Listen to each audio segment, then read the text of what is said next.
Buenas tardes, buenos días y buenas noches en Suiza a la doctora Carolina Stefani. Me da gusto participar en esta sección. Vamos a presentar dos libros tan importantes, los títulos, el fondo también de cada grupo de doctores, investigadores, han tenido el tiempo suficiente, nos marca el futuro de la crisis que vivimos. La verdad, le voy a leer los títulos y me quedo al último para comentar. No quiero avanzar, adelantar la comentación antes, como siempre acostumbramos. Yo prefiero que escuchar las voces de los doctores, investigadores, que dan lo que ellos y nosotros de ese lado comentamos posteriormente como pregunta, como participación. La agradezco mucho a los equipos de Carolina Stephanie Muñoz Canto y Alberto Espejel Espinosa, Noel Hernández Cortés, por el libro con título Cambios y continuidades de los partidos políticos en México a partir de la emergencia de las cuarta T. Ese tema a mí me encanta, la verdad. Vamos a ver mucho información sobre este camino del 4T, hasta dónde nos va a llevar de construir de nuevo los partidos políticos o nos llevan lo que nos llevará otros sistemas políticos que arruinamos a México, arruinamos a la democracia. Espero que sea un camino nuevo para salvar a México, a la democracia mexicana, porque la verdad, sin partidos políticos no hay salvación a la democracia. Le doy la palabra a Carolina, gran amiga, doctora y un parte muy importante para el Colegio Libre de Hidalgo. Gracias.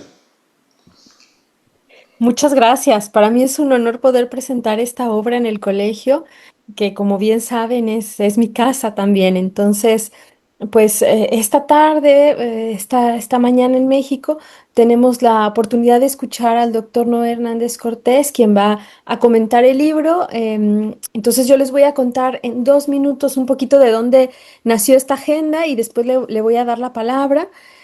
Es un honor para mí poder compartir con ustedes esta presentación. Es un proyecto que coordinamos el doctor Alberto Espejel de la FES, la doctora Mariela Díaz de la UABRO y yo misma.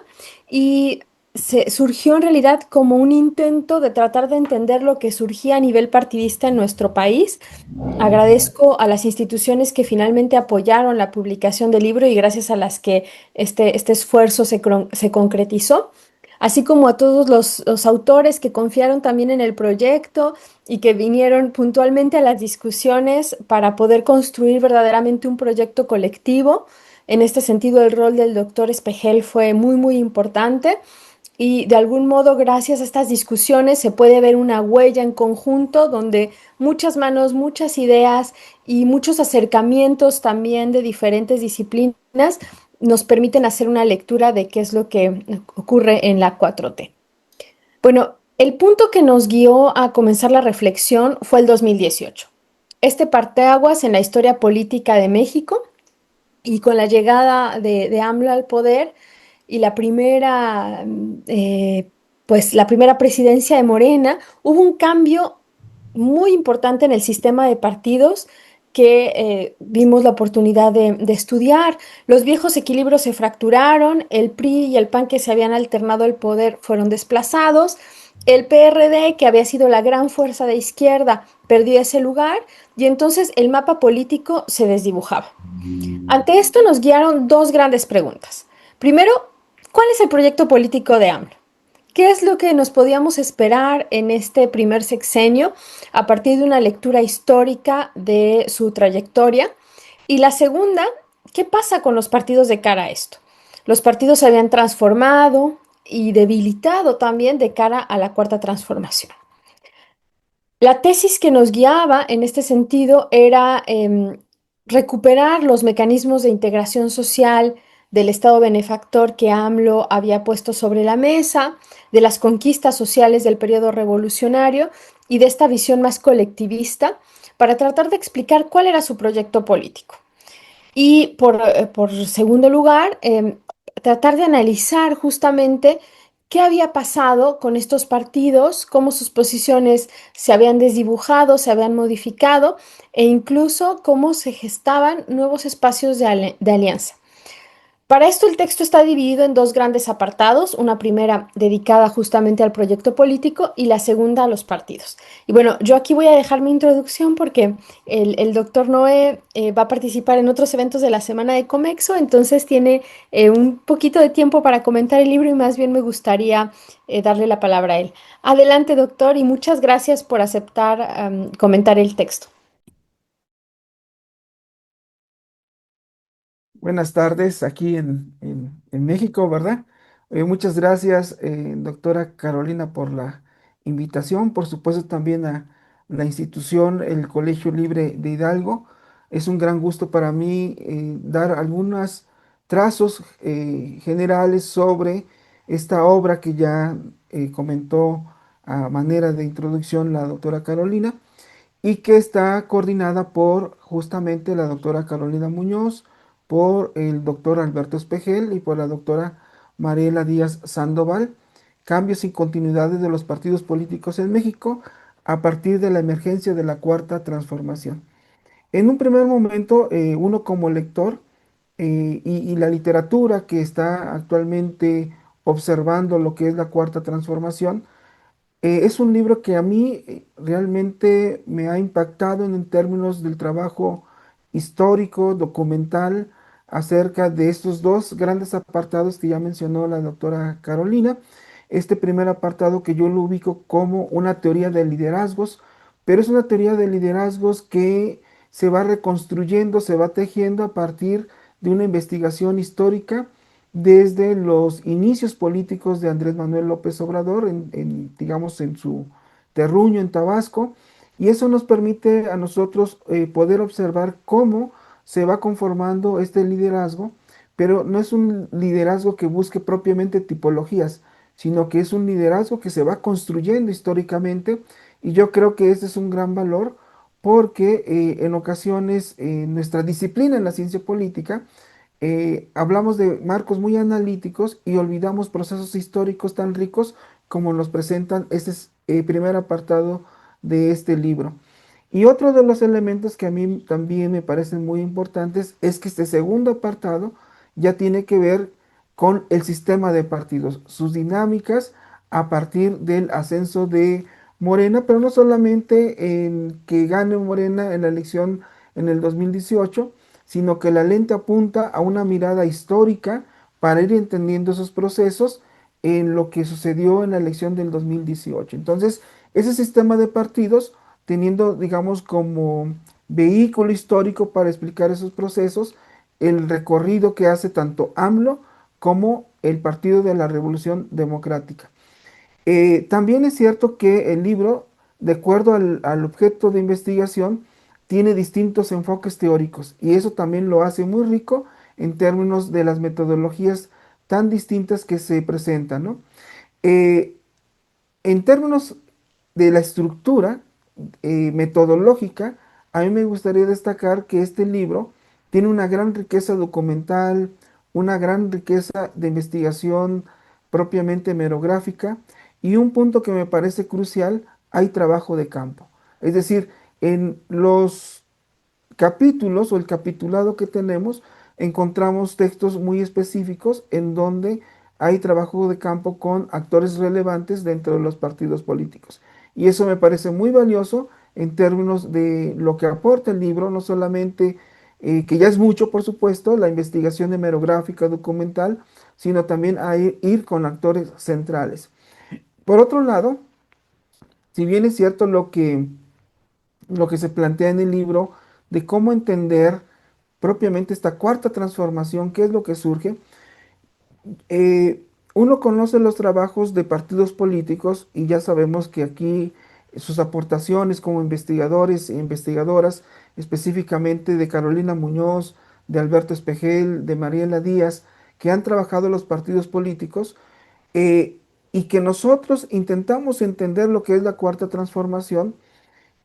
El libro a mí me permite también ver cómo esta literatura enfocada más hacia el estudio historiográfico, más a las cuestiones propiamente de procesos políticos en el tiempo, como cuando analizan el sistema de partidos, y que hay una gran riqueza tanto de trabajo de campo como de trabajo histórico, y uno observa los trabajos más normativos, evaluativos de los que estudian la democracia.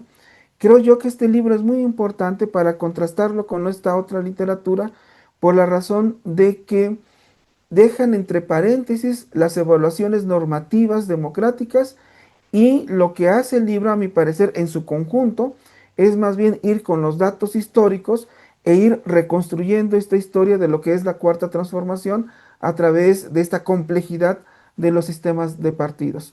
Yo creo que es una gran contribución en ese sentido, porque si bien es cierto, hay aportaciones desde la teoría democrática para entender la cuarta transformación, a mí como lector me parece, y es la invitación para que también se lea este libro, eh, los estudiosos de la teoría democrática parten de muchos valores normativos. Y este libro lo que hace es, más que de valores normativos, va al escrutinio propiamente de carácter historiográfico, documental, con trabajo de campo, escuchando a los actores, y es lo que hace justamente muy rica propiamente la obra en su conjunto, ¿no?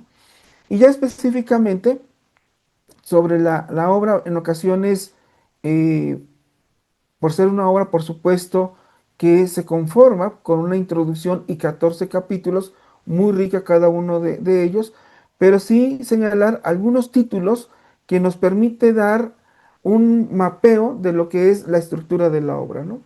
Esta primera parte que ya la doctora Carolina señalaba, que para mí es una primera parte de teoría de liderazgos para entender la figura de Andrés Manuel López Obrador.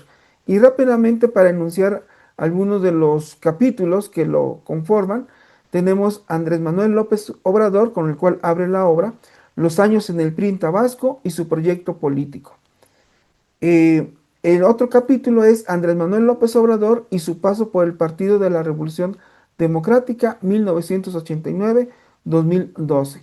Si podemos observar, al menos en estos dos capítulos nos hablan del trayecto propiamente del liderazgo, cómo se fue conformando de Andrés Manuel López Obrador, para ir entendiendo las dinámicas no solamente del partido político, sino también de los liderazgos que van conformando los partidos políticos. Y este tercer capítulo es de la protesta preelectoral a la disputa ideológica, el papel de Andrés Manuel López Obrador en la fundación de Morena como partido político de 2005 a 2012. El siguiente capítulo es Otra democracia e integración sociales, causas, alcances y límites de la 4T. El siguiente capítulo es La sacralización del poder en la versión de López Obrador. Creo que este mapeo es bien importante, como es una obra de de un capitulado muy amplio, pero como lectores, pues los temas que abordan cada uno de los capítulos nos dan un balance de lo que trata justamente la obra. El siguiente capítulo es Las condiciones históricas para el triunfo de López Obrador. Y la segunda parte, rápidamente para señalar estos mapeos del capitulado, en la segunda parte es el Partido Revolucionario Institucional entre las inercias no democráticas, la debacle electoral y el pragmatismo. Siguiente capítulo es PRI, esclerosis organizativa, desfondo ideológico y extinción.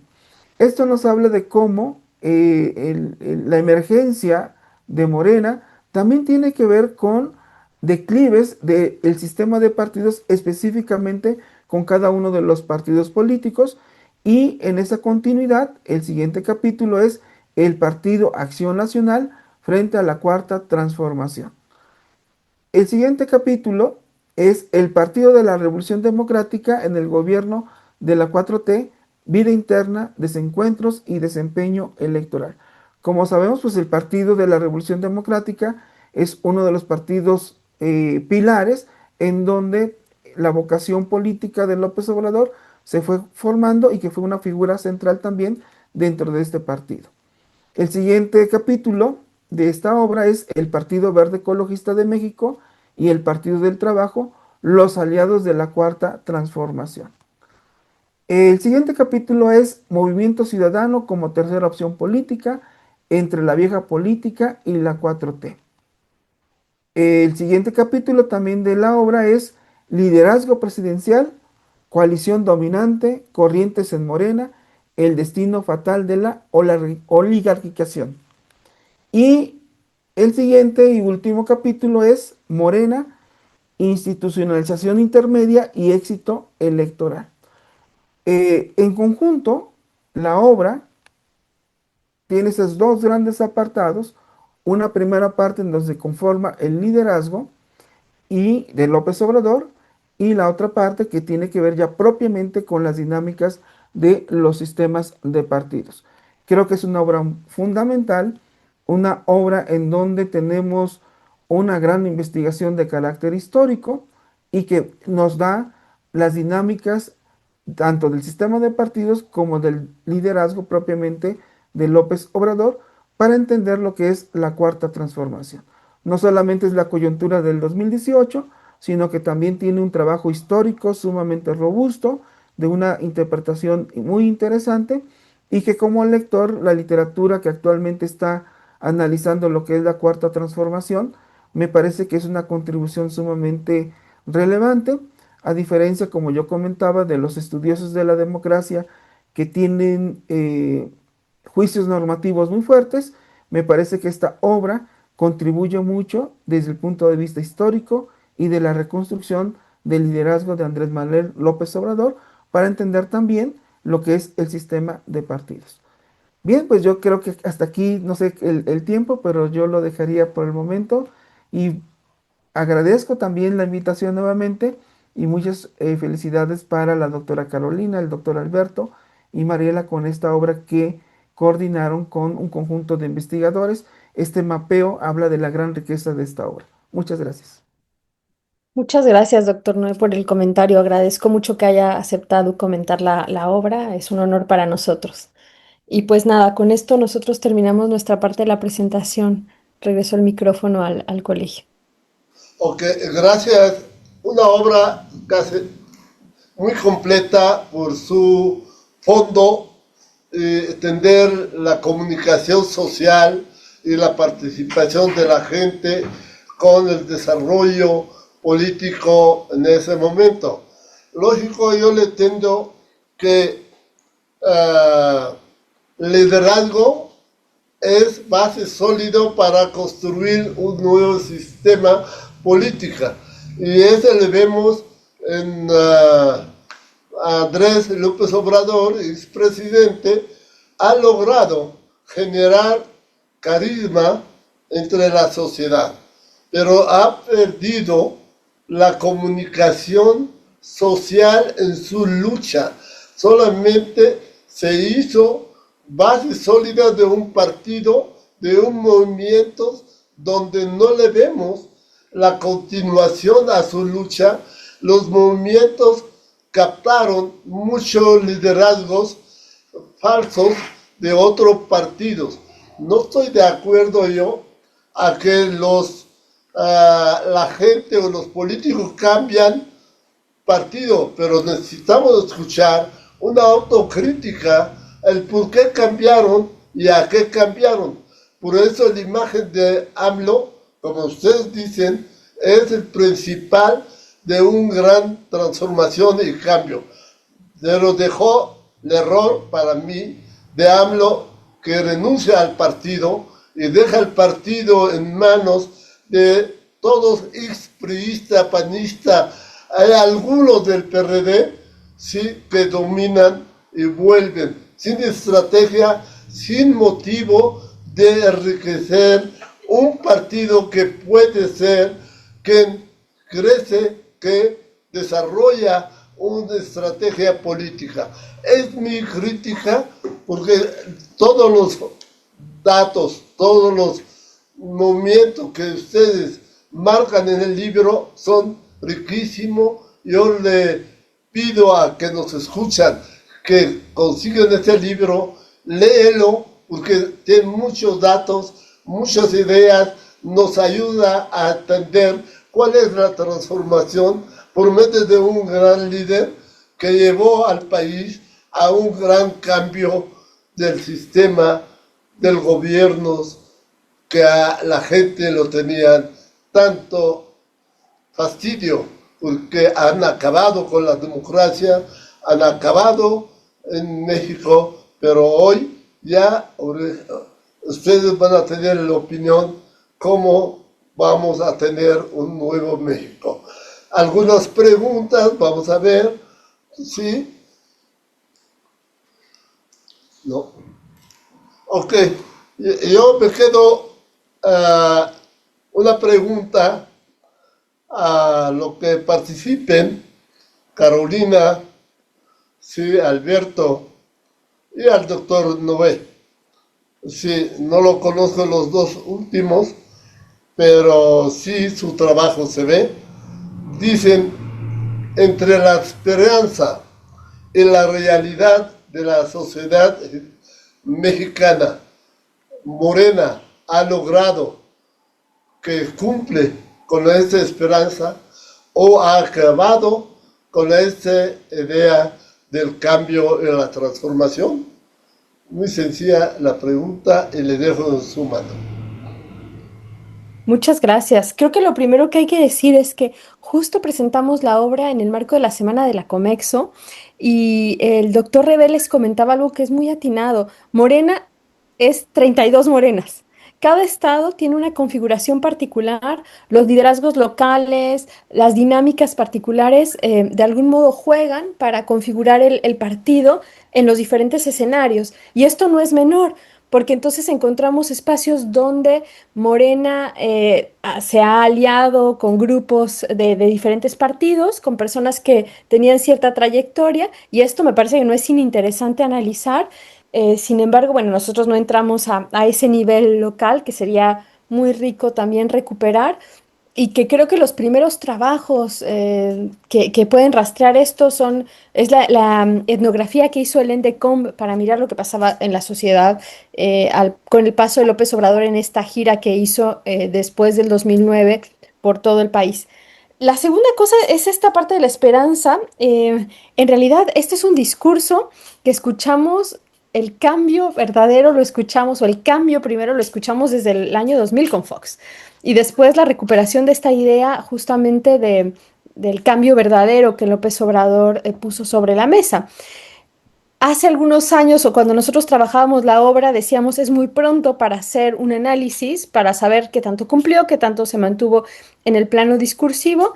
Me parece que ahora ya estamos en un buen momento para hacerlo, y también es un buen momento para ver estos espacios de continuidad que se han dado al interior de Morena, que ya ha sufrido, digamos, el desgaste de una primera presidencia. Entonces, bueno, lo primero que hay que decir es que el discurso está ahí, y el discurso fue verdadero para una parte de los seguidores de López Obrador. Ahora, justo queda hacer el trabajo más serio, analítico, desde la parte política, para ver qué tanto se apegó a sus discursos y qué tanto las ideas lo siguieron. Un primer acercamiento de un tesista justamente de la UAGRO muestra que el discurso de la socialdemocracia de AMLO en realidad no atacó algunos de los valores, como el cambio, digamos, en la redistribución a partir de los impuestos. Sin embargo, queda verdaderamente el trabajo más analítico por hacer, para ver hasta dónde los cambios verdaderamente impactaron en relación a su proyecto político, pero sobre todo también la lectura que está haciendo la población de estos cambios, porque finalmente el discurso de AMLO es un discurso de legitimación de su propio proyecto político, que ahora Claudia Sheinbaum está relegitimando a partir de un discurso mucho más tecnificado. Y bueno, es lo que yo podría decir al respecto. Es todavía un área a investigar. Ok, gracias por la respuesta, pero tengo otra pregunta muy sencilla. El discurso de AMLO va con el discurso del partido, Porque yo veo el partido hoy copió todo la política de los tribus del Partido Revolucionario Democrático. Ya tenemos peor que lo que era PRD. Hoy necesitamos un partido que consigue con la transformación, con la esperanza de la ciudadanía y que la hace un parte de la participación en el cambio. Es lo que yo veo que hace falta hablar de ese tema, porque la herencia que dejó el PRD a Morena le va a acabar. Muchas gracias por la pregunta, es muy interesante. En realidad, durante el periodo 2018-2024, el partido y AMLO pues tenían un discurso bastante similar en el sentido de que el liderazgo de AMLO era muy fuerte al interior del partido. Ahora con este AMLO que se va detrás de bambalinas y que deja el juego político ahí, encontramos estas primeras rupturas evidentes, porque antes también las tuvimos en el sexenio anterior. Y a partir de estas rupturas, hay un grupo, una parte del partido que busca continuar coincidiendo con la visión de López Obrador. Entonces, es donde tenemos estos llamados a la austeridad, estos llamados a continuar con el respeto a los valores del partido, que sin embargo vemos que a nivel práctico no se cumplen del todo. Y entonces, bueno, estas rupturas están ahí. Ahora, el discurso de la transformación sigue presente. La propia Claudia Sheinbaum se presenta como, digamos, heredera de esta cuarta transformación, más que la heredera de López Obrador. Sin embargo, a nivel de los propios valores que AMLO avanzaba, quizás el partido va desdibujando sus propios mecanismos, pero en los ejercicios, digamos, de institucionalización de los partidos políticos, hay cosas que se pierden y otras cosas que se ganan. Entonces, habrá que ver dónde se asienta Morena, y esta lectura que muchos autores han, digamos, sugerido un poco en torno a las comparaciones entre el PRI y Morena, el PRD y Morena. Me parece que los trabajos de Proudhon sobre justamente la institucionalización del PRD pueden elucidarnos, sabiendo que el PRD y Morena no son lo mismo. Habría que rastrear en esta nueva dinámica coyuntural en México qué es lo que sí se parece y qué es lo que es diferente. Ok, la otra pregunta ya dice, eh, el discurso del segundo piso que encabeza la presidenta Claudia es, va por otro camino, por una etapa, una época de la mujer, se olvida de que su primer piso es el pueblo con el pueblo, o nada más está dirigiendo su camino para reforzar la libertad de la mujer en México. Muchas gracias. La verdad es que en los últimos meses yo he estado trabajando sobre estas diferencias discursivas entre AMLO y Claudia Sheinbaum. Hice un primer trabajo que todavía no está publicado sobre el momento de las campañas electorales. Y entonces, ¿qué decía AMLO en sus mañaneras y qué decía Claudia Sheinbaum? Y hay una cosa bien interesante, ambos se referían al pueblo, pero AMLO se refería mucho más a este contraste con las élites. Lo que creo que queda por hacer en ese sentido es ir a las campañas electorales de AMLO, porque no es lo mismo ser el presidente que estar en campaña, y ver cómo se manejaba, digamos, este discurso élites-pueblo. Claudia apelaba menos al pueblo, pero lo apelaba como sea. Y es interesante mencionar que López Obrador seguía anclándose en esta historia en el pasado, en las élites tecnocráticas, en el presente con la Cuarta Transformación y en el futuro con la posibilidad de que Claudia llegara al poder, mientras que Claudia no se anclaba, no buscaba anclar su legitimidad en AMLO, sino justamente en la Cuarta Transformación. Y en un pequeño ejercicio que hice con un estudiante de maestría sobre el discurso del primer informe de gobierno en Claudia Sheinbaum, encontramos algo similar. O sea, el pueblo sí sigue siendo una categoría relevante, pero hay su modo de legitimación está más bien ligado a esta idea de mostrar sus capacidades técnicas. O sea, es una mujer que presenta muchos más datos, que presenta las respuestas a partir de políticas públicas de una manera mucho más contundente de lo que hacía AMLO antes. Entonces, aunque ella está jugando ciertamente con un discurso de género, su liderazgo no lo está anclando en estas dimensiones que podríamos llamar de sacralización de la política en las que AMLO basaba su liderazgo, sino más bien está buscando esta parte como más científica que ella tiene, esta parte más técnica también en la construcción de su liderazgo. Y a mí me parece que es sano y normal porque Claudia y AMLO no son la misma persona y cada uno tiene que buscar sus vías de legitimarse. Y ocupar el papel de AMLO en la plaza pública no era una buena apuesta para Claudia, sino que más bien tenía que buscar su propia manera de construir su liderazgo político. Y en este sentido me parece que, aunque sigue manteniendo el llamado al pueblo, su posición es más bien de un corte más técnico. Sí, la era que esperamos es era de las mujeres, era de Claudia. Yo los deseamos lo mejor, de veras. Y con esta obra tenemos mucho información, muchos datos que nos ayuda para entender la realidad de un cambio y la continuación de el país en sí, no solamente el partido político, pero todos esos datos nos da luz a la emergencia de la cuarta transformación. La verdad, espero verlos muy pronto en persona. Ya le extrañamos mucho a Carolina y aquí es tu casa siempre. Cuando llegas a México, visitas tu casa al Colegio Libre Hidalgo. La verdad, nos termina el tiempo y vamos a presentar otro libro. Muchas gracias a todos que participaron en esa obra tan rica de todos los han hecho de investigación, de análisis, de opinión. Muchas gracias. Muchas gracias al colegio y muchas gracias por el espacio y al doctor Noé también. Muchas gracias. Muchas gracias a todas y todos. Gracias.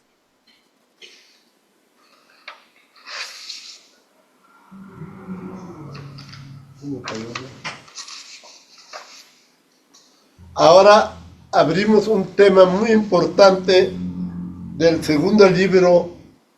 Yo le vi a los investigadores cuando eran jóvenes.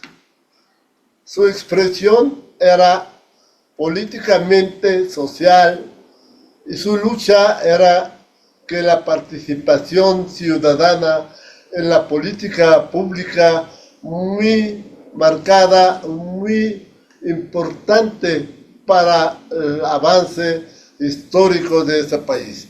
La verdad, le felicito a Bernardo Chiapas, y le felicito a Babel, yo lo conozco, Gómez, no conocía el nombre de David, pero a José Iván Ramírez también, Áviles. Gracias por esa obra. Lógico, tenemos una gran crisis de limitaciones, de, de áreas, de zonas municipalismo.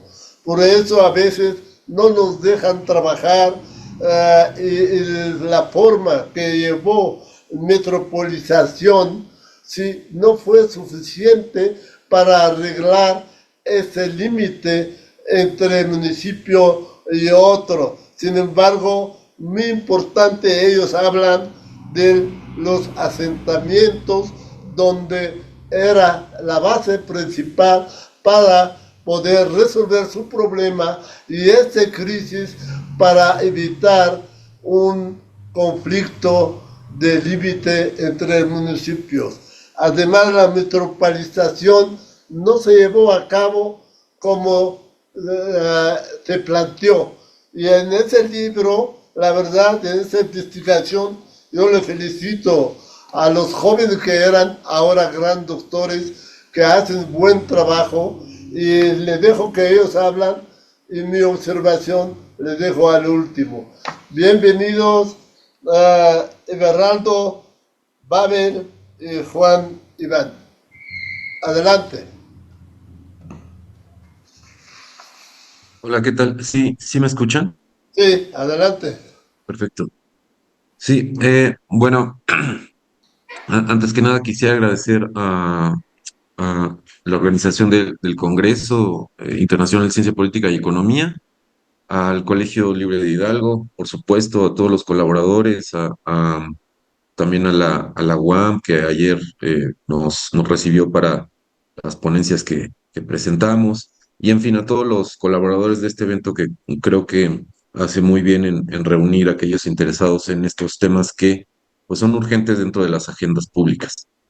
Y bien, bueno, quisiera también presentar a la doctora Gabriela Castañón, que es una de las autoras de uno de los capítulos más relevantes dentro de la obra, que nos estará comentando, pues digamos, la temática de su capítulo, digamos, como rescatando un tema muy presente ahorita en la agenda local del estado de Hidalgo.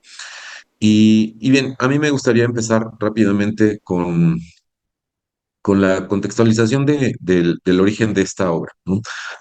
Digamos, el libro de metropolización, acercamiento a la problemática de ciudades en crecimiento, surge de la preocupación por, uno, digamos, identificar los problemas más relevantes y comunes entre los municipios que conforman las diferentes metrópolis, principalmente en México, aunque también recogimos algunas experiencias de otros países. Y un segundo motivo para, digamos, o una motivación para generar esta obra fue también enmarcar esos problemas en una teoría o en las teorías o en enfoques teóricos que le dieran sentido más allá de la conformación de agendas que a veces provienen de una improvisación o de trabajos muy parcos en cuanto a la selección de problemas a atender. Entonces, de hecho, el doctor Rodolfo García también introduce el libro con uno de los capítulos que justamente eh, enmarcan, ¿no? La teoría o enmarcan el tema en la teoría que hace sentido de, de este enfoque de metropolización, porque más allá de considerar problemas aislados de los municipios que conforman las metrópolis, creo que es necesario elevar la discusión a un fenómeno más agregado que es la metropolización, en reconocimiento que no tenemos un orden gubernamental, ¿no? A nivel metropolitano, que sí tenemos un municipio como unidad básica administrativa del pública en México muy descuidada y con una diversidad muy amplia, incluso en las mismas ciudades o en las mismas zonas metropolitanas. Entonces, de ahí surge la preocupación o el interés de generar esta obra. Y bueno, yo me limitaría a hacer este comentario. Quizá volveríamos con las preguntas o comentarios que tuvieran al final. Y le cedería la voz a la doctora Gabriela para que pudiera ahondar en el capítulo que ella, con el que colaboró en este esfuerzo. Y pues, adelante, doctora. Muchas gracias, doctor Everardo. Igualmente quiero agradecer la invitación y considero que es un privilegio estar presentes en este Congreso Internacional de Ciencias Políticas y Economía en su cuarta edición, organizada magistralmente por el Colegio Libre de Hidalgo. Agradecerle obviamente al doctor Everardo Chiapa Guillón, coordinador de este libro, Metropolización, acercamiento a la problemática de ciudades en crecimiento, el invitarme a colaborar en esta obra. Saludo también con muchísimo gusto a mi gran amiga y colega Carolina Muñoz, con quien comparto otros escenarios, como es la Red de Mujeres en la Política, y felicitarla también por la presentación del libro y bueno, todos los hallazgos que están encontrando y de verdad que es una obra magnífica. Bien, pues aterrizando un poco en el capítulo que me corresponde, quiero también señalar que es un capítulo que hicimos desde la práctica. El doctor José Luis Blasco Cabal, quien era director de planeación de este Tecnopolo que vamos a presentarles, y la doctora Atsiri Moreno, que también es una gran colega e investigadora del Colegio del Estado de Hidalgo. El capítulo del libro, del cual voy a comentar brevemente, se llama El surgimiento del Tecnopolo, Pachuca, Ciudad del Conocimiento y la Cultura, entre la cooperación intergubernamental y la innovación planificada. Y la verdad es que me dio muchísimo gusto también seguir y escuchar al doctor Enrique Cabrero hace unas horas con la conferencia magistral de políticas públicas regionales para promover las capacidades de innovación, porque abre la pauta precisamente para que nosotros podamos platicar con ustedes sobre algunos de estos desafíos que tienen las ciudades del conocimiento, ¿no? El doctor Cabrero también es autor de libros muy importantes que tienen que ver con las ciudades del conocimiento, las ciudades sustentables, y es muy importante, obviamente, lo que él nos abona a este tema tan importante. Les comentaba que nosotros, tanto el doctor Blasco como su servidora, colaboramos en este organismo público descentralizado durante más de 7 años y nos tocó vivir su surgimiento y su desarrollo. Y ahora, desde la trinchera como investigadores y académicos, pues nos permite también el poder identificar estos retos y desafíos, ¿no? Nosotros nos preguntamos y cuestionamos y sobre todo reflexionamos sobre la evolución del tecnopolo, cuáles son sus retos y sus desafíos actuales. En la investigación presentamos un análisis contextual del mismo, así como las posibles estrategias para revitalizar su entorno urbano y poder ampliar su influencia de acción, destacando obviamente la importancia crucial que tiene en este tecnopolo la cooperación y la coordinación entre entidades gubernamentales, ¿no? Y como lo señalaba muy bien el doctor Everardo, dentro de esta agenda local en el estado de Hidalgo y en particular en Pachuca, bueno, Caro ya estuvo también por aquí, el doctor Sarkis también conoce muy bien dónde está ubicado este tecnopolo que ahora se llama Distrito de Educación, Salud, Ciencia y Tecnología. Está ubicado en el municipio de San Agustín Tlaxiaca, ahí el primer, podríamos decir, la primera situación en cuanto a que fue nombrado como Pachuca, Ciudad del Conocimiento y la Cultura, sin estar ubicado territorialmente en la ciudad de Pachuca. Nosotros estudiamos este espacio territorial de 175 hectáreas desde que fue concebido por una iniciativa presidencial, que también aquí es muy importante destacar la cooperación intergubernamental y obviamente la cooperación intermunicipal, ¿no? En el 2011 se plantea como una política nacional el tener este polo de desarrollo, de investigación y de innovación en Hidalgo y se destinan estas 175 hectáreas para implementar actividades de educación, sí, pero también de ciencia, tecnología y de innovación. En este sentido, se crea el campus más grande fuera de la Ciudad de México del Instituto Politécnico Nacional.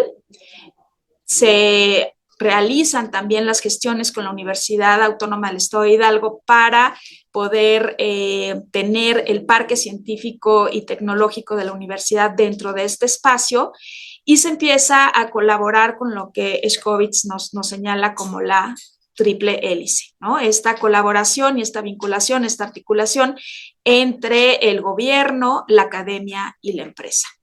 Entonces empezamos a analizar cómo esta planificación urbana sostenible y el estímulo al crecimiento económico en entornos urbanos plantean estos grandes desafíos significativos en términos de gestión y administración, ¿no? En este estudio destacamos también esta importancia crucial de la vinculación, la coordinación y la cooperación entre entidades gubernamentales para poder garantizar un desarrollo efectivo a largo plazo dentro de esta ciudad del conocimiento, que fue un caso que también se analizó haciendo un estudio comparativo con otras grandes tecnópolis, ciudades del conocimiento en México y en el ámbito internacional, ¿no? El doctor Cabrero nos señalaba el caso emblemático de Corea del Sur. Nosotros tuvimos la oportunidad de visitar y de estar en Tecnópolis Daejeon, en Corea, en donde pudimos ver precisamente lo que él nos señalaba, ¿no? Este avance exponencial en cuestión de innovación y tecnología, pero que tiene que ver también con un mandato al más alto nivel de desarrollo científico, tecnológico, de investigación y de innovación. Bien, ahora, hablando ya del caso específico de este tecnopolo y destacando que surge como un clúster, como una plataforma de alta tecnología, además de ser en su momento planteado como un centro tecnológico de alta calidad, para poder precisamente potenciar esta producción, educación, innovación dentro del ecosistema de I+D+I, ¿no? Este polo de crecimiento se planteó para desarrollar actividades muy importantes. Sin embargo, dentro de las etapas de creación, ¿no? Y tiene que ver con desde el plan maestro con el cual se plantearon, bueno, fue una empresa Cali Mayor, muy reconocida a nivel internacional, quien desarrolló digamos, su plan maestro, planteaba la necesidad de enfocarse dentro de este ecosistema también en sectores muy particulares, ¿no? Y que tuvieran que ver con las vocaciones territoriales y que tuvieran que ver con las vocaciones específicas del polo. Desafortunadamente esto no se pudo llevar a cabo, ¿no? Había el interés de desarrollar la vocación de metalmecánica, igualmente del sector obviamente automotriz, del sector textil y del vestido, para precisamente encontrar estos nichos de oportunidad como sucedió en Silicon Valley, con el impulso que se le dio en San Francisco precisamente a los semiconductores y a los microprocesadores, ¿no? Que lo hicieron convertirse precisamente en el Valle del Silicio, ¿no? O en el caso de Sofía Antipolis en Francia, que se enfocó en el sector de biotecnología, o Research Triangle Park en el norte de Carolina, enfocado también a software y a telecomunicaciones. Precisamente fue esta una de las situaciones dentro del Tecnopolo que no pudimos avanzar en este sentido de incorporación de este polo de desarrollo al fenómeno de la metropolización, ¿no? Entendido obviamente este proceso de ciudades que se expanden, que se absorben y se conectan de una forma funcional y que generan precisamente redes de conocimiento y redes de colaboración en una zona urbana, digamos, como lo es la ciudad de Pachuca y obviamente también en este caso el municipio de San Agustín Tlaxiaca. Para nosotros, y es una de las conclusiones a las que llegamos, el caso del Tecnopolo Pachuca, Ciudad del Conocimiento y la Cultura, se convirtió en un gran desafío, no solamente que abona las problemáticas de las ciudades en crecimiento, sino a casi 15 años de su creación, consideramos que pues el tiempo nos alcanzó y nos rebasó. Finalmente, consideramos que se logra en parte algunos esquemas de colaboración. Sin embargo, a la fecha no hay una sola empresa de base tecnológica instalada en lo que ahora es el Distrito de Educación, Salud, Ciencia y Tecnología. Por lo tanto, pues corre el riesgo de convertirse en un elefante blanco, de convertirse en un espacio en donde no se logra finalmente compaginar y lograr lo que las ciudades del conocimiento plantean, ¿no? En esta forma de organización social, en una forma también en donde la economía global toma un aspecto muy importante y sobre todo, y lo mencionaba también el doctor Cabrero, la necesidad de la innovación. Es algo que los espacios, las ciudades del conocimiento, los tecnopolos, los distritos de innovación necesitan convertirse en estos grandes nodos en donde el conocimiento y la innovación pues sean sus principales características, ¿no? Ciudades donde la alta conectividad, donde tengamos redes de información, capital humano, personas, pues lo conviertan en verdaderas ciudades del conocimiento que nos puedan pues abonar muchísimo al crecimiento también de las ciudades, ¿no? Les comentaba el por qué nosotros consideramos que el proyecto de Pachuca, Ciudad del Conocimiento y la Cultura quedó en ciernes. Fue debido precisamente a pues una incipiente planificación con grandes problemas de fragmentación, desigualdades, por ejemplo, igual en los esquemas, ¿no? de lo que se presentaba como estos sectores tan importantes. Y algo muy importante es el reto de la prestación de los servicios, ¿no? La movilidad, la seguridad, el agua. Puedo comentar un caso emblemático. Se construyó una planta de tratamiento de agua, la cual no se pudo echar a andar hasta el momento, precisamente por falta de conectividad con agua, ¿no? Y con estos grandes abastecimientos. Otro problema que identificamos, pues, es la movilidad. Los estudiantes que están en el Politécnico tienen que subir en transporte público que no pasa muy continuamente, o tienen que subir caminando, pero son más de 3 kilómetros de la vialidad principal para poder llegar al Poli. Y obviamente tienen estas pues insuficiencias también, ¿no? En cuanto a los servicios. En relación con la cooperación intergubernamental, que al igual que el doctor Everardo considero que es fundamental para poder alinear los recursos y las competencias, y sobre todo también la visión de estos organismos, ¿no? En el caso de la Ciudad del Conocimiento, es un organismo público descentralizado, depende del gobierno del estado.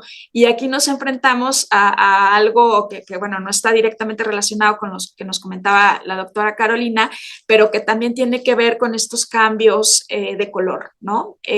Cuando surge el proyecto, que el partido que estaba al frente era el Partido Revolucionario Institucional, le apuestan más de 1.500 millones de pesos para su puesta en marcha.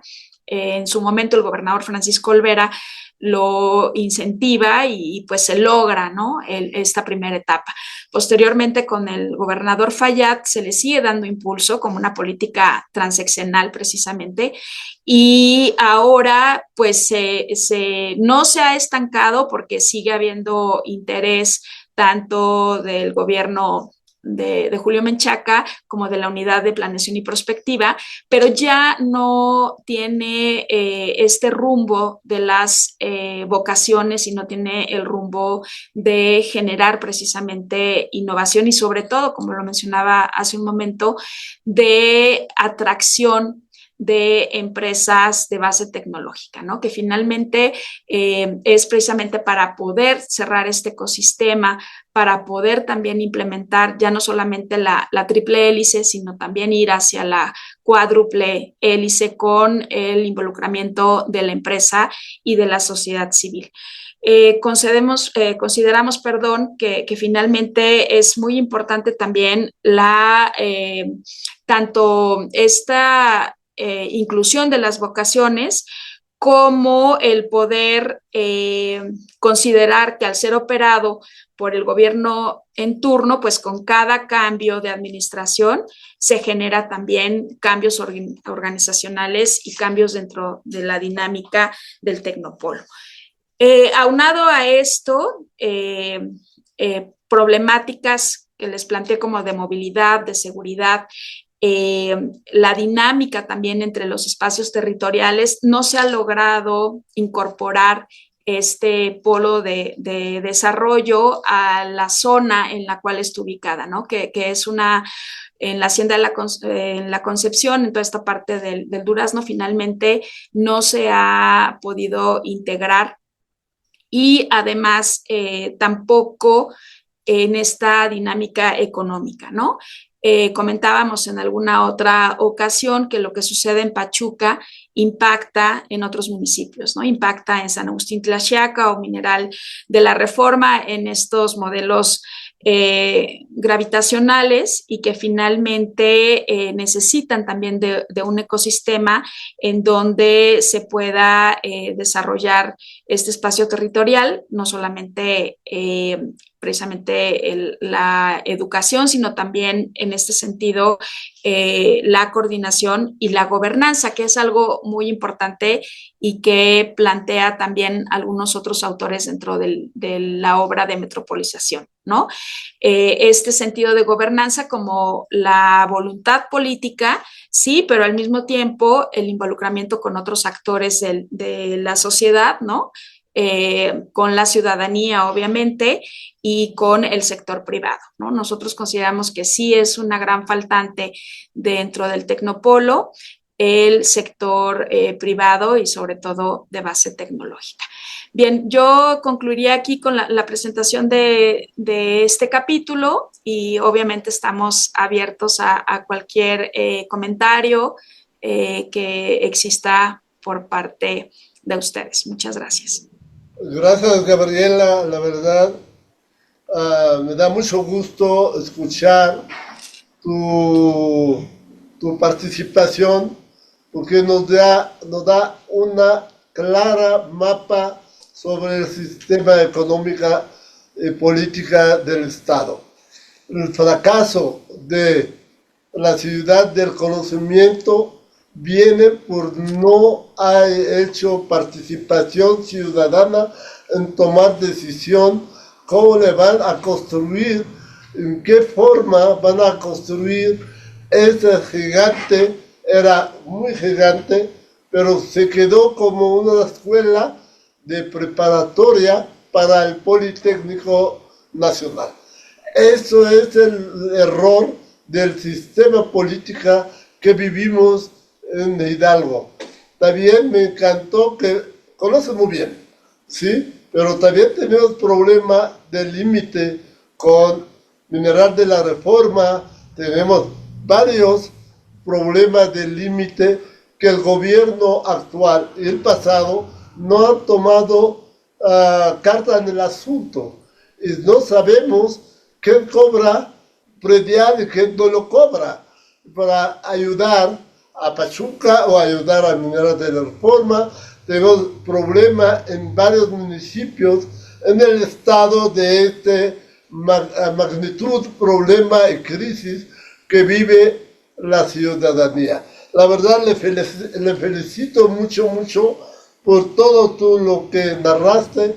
Conoce muy bien el tema y es un honor para mí escucharte, ser un parte de los que le van a leer ese libro por ti, más que todo, porque hablas muy bien y crítico. Por eso hoy necesitamos, como ves, que la ciudad de conocimiento, ya tenemos dos, uno en el Wash y otro en San Agustín Tlaxiaca. No hay comunicación entre ellos. ¿Cómo podemos hacer ese proyecto, un proyecto activo para desarrollar el progreso, el crecimiento de Pachuca y del estado de Hidalgo? Sí, muchas gracias, doctor Sarkis. Efectivamente, ¿no? Creo que la falta de vinculación desde aquí entre nos y off the record, quiero comentarles que hubo también una discusión respecto a la apropiación del nombre de Ciudad del Conocimiento, ¿no? Por ahí la universidad se enteró de que quería el gobernador Olvera crear una ciudad del conocimiento y dijo, ¿por qué no? Me apropio del nombre, pongo las letras en grande a la entrada de lo que era la ciudad universitaria de la Universidad Autónoma del Estado de Hidalgo y bueno, empezó esa disputa hasta por el nombre, ¿no? Sin considerar que en ninguno de los dos casos, desafortunadamente, estamos hablando de una verdadera ciudad del conocimiento, ¿no? La ciudad del conocimiento de la Autónoma se quedó en un campus universitario, obviamente con toda la infraestructura, las facultades que están al interior, sin embargo, no forma este ecosistema de ciudad como tal. ¿No? El doctor Enrique Cabrero es magistralmente en su libro de Ciudades del Conocimiento, Ciudades Sustentables, nos habla precisamente de los componentes de una ciudad del conocimiento. ¿No? Ya lo señalaba yo, esta parte obviamente de ciencia, de tecnología, de innovación, pero además en un ecosistema en donde habitan simultáneamente las empresas, hay obviamente universidades, pero también hay espacios habitacionales para los investigadores, ¿no? Tenemos el caso de Silicon Valley que ya les comentaba, en donde toda la zona alrededor de Silicon Valley se empezó a desarrollar para vivienda, para los investigadores que estaban trabajando en las instalaciones de Silicon Valley. Entonces, todo este ecosistema de innovación pues finalmente no se logra desarrollar al 100% en ninguno de los dos casos, ¿no? Usted nos pregunta, ¿cómo se puede lograr el que se compaginen, el que realmente ambos esquemas puedan vincularse, ¿no? Finalmente, para lograr el desarrollo económico, como usted bien lo señala, no solamente de Pachuca, sino de Mineral de la Reforma, de San Agustín Tlaxiaca y de todos los municipios, es muy importante precisamente el papel que juega la empresa, ¿no? Desafortunadamente no tenemos todavía estas vocaciones y lo hablaba el doctor Cabrero también en su conferencia, el sistema de innovación regional, el sistema de colaboración y de innovación de generar precisamente empresas de alta tecnología que puedan dar empleos y también detonar este crecimiento. Entonces, creo que también aquí, y el doctor Everardo trabaja mucho este tema de la cooperación intergubernamental, ¿no? De la necesidad de esquemas de colaboración, de participación entre los municipios. Muchas gracias, doctor Sarkis, por su pregunta. Ok. ¿No está? Ok, ¿no está el doctor Everardo? No la veo. Entonces, la verdad, con eso, pregunta, Oh, sí está por aquí, doctor. Y yo creo que no la veo. ya toma la Ah, palabra. sí. Sí, aquí nada más quisiera reaccionar un poco a lo que comentaba la doctora Gabriela eh, respecto de los roles que asumen los diferentes actores que, digamos, pueden contribuir a este desarrollo de los polos tecnológicos, ¿no?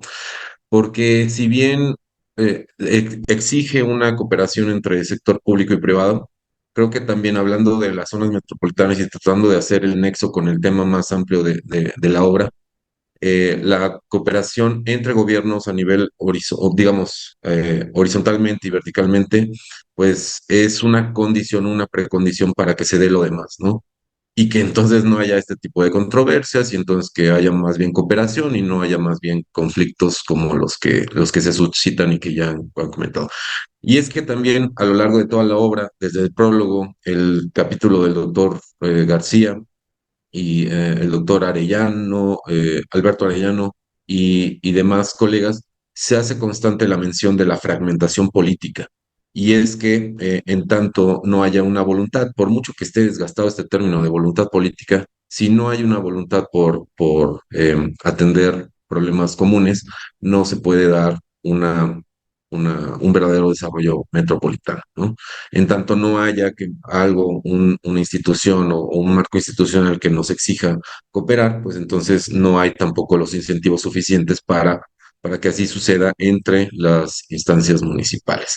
Y nada más, con eso terminaríamos nuestra presentación, también recordando, pues, descargar el libro, es una obra de libre acceso, gratuita, electrónica, a disponibilidad de toda la población, por lo que los invitamos también a consultarla en cualquier momento y que sirva no como un referente exhaustivo de las problemáticas que podamos conocer en las metrópolis, sino como una pequeña entrada, una pequeña introducción al tema y también conociendo tres de los problemas fundamentales en la agenda actual de nuestros gobiernos locales, que es la vivienda, la movilidad y la seguridad, ¿no? Que son los temas que se tratan en la tercera sección del libro, con estudios de caso de colegas que, más allá de únicamente presentar la problemática, lo abordan con metodologías robustas que nos permiten analizarlo con la misma validez, ¿no? Entonces,